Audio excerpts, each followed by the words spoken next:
Pump আছে, শাহবাজপুরের দিকে আসতে হাতের বামে পড়ে খাজা গরিবে নেওয়া সিএনজি পাম্প, হয়তো আপনারাও চেনার কথা। তো এখন ভাবলাম এশার নামাজের সময় হয়েছে, ওখানে নামাজের ঘর আছে, তো ভাবলাম নামাজটা এখান থেকে পড়ে যাই, তারপর মাহফিল স্থলে গিয়ে পৌঁছাই। আগেও একাধিক দিন নামাজ পড়েছি, জিনিসটা আমার নজরে পড়ে নাই। আজকে নামাজ পড়তে গিয়ে আমার পুরো মাথাটা ঘুরে গেছে। ঢুকলাম নামাজের জায়গায়, সামনে টাইলস দিয়ে ডিজাইন করে দুইটা ক্যালিগ্রাফি আছে, এটা আপনারাও গেলে দেখতে পারবেন। যদি আমার কথাটা শোনার পরে তারা না সরায় আর কি, তাহলে আপনারাও যাওয়ার পরে দেখতে পারবেন। এক পাশে আল্লাহ নবী সাল্লাল্লাহু আলাইহি ওয়াসাল্লামের বিভিন্ন নাম লেখা আছে, অনেক সুন্দর করে সাজিয়ে লিখেছে। আর এক পাশে সেখানে এক পাশে মক্কা মদিনার আকৃতি, মাঝখানে হলো ইসলামের 5 স্তম্ভ, তাওহীদ, নামাজ, যাকাত, হজ আর হলো রোজা, এই 5টা লেখা। কিন্তু দুই পাশের লেখাটা দেখে আমার মাথা চক্কর দিয়ে উঠেছে। এক পাশে লেখা ইয়া আল্লাহ, আর এক পাশে লেখা ঠিক বরাবর বাম পাশে লেখা ইয়া মুহাম্মদ।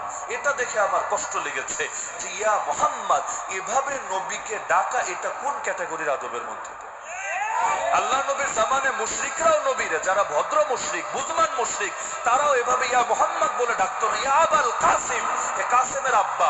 আল্লাহ নবী সাল্লাল্লাহু আলাইহি ওয়াসাল্লামের এক পুত্রের নাম ছিল কাসিম, সেই হিসাবে ইয়া আবাল কাসিম, হে কাসিমের আব্বা। যেমন এই ঘটনা অনেকে শুনেছেন, আল্লাহ নবী সাল্লাল্লাহু আলাইহি ওয়াসাল্লামের খেদমত করতে এক ইহুদি বালক, একবার সে অসুস্থ, নবী তাকে দেখার জন্য তার বাড়িতে গেল।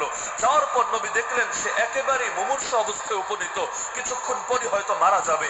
আল্লাহ নবী তাকে ঈমানের দাওয়াত দিলেন, হেদায়েতের পথে দাওয়াত দিলেন। এখন সবকিছু বোঝানোর পরে সেই বালকটারও দিলটা নরম হলো ইসলামের ব্যাপারে, কিন্তু সে একবার নবীর দিকে তাকায়, একবার বাপের দিকে তাকায়, বাপ কি বলে, বাপ আবার রাগ করে কিনা।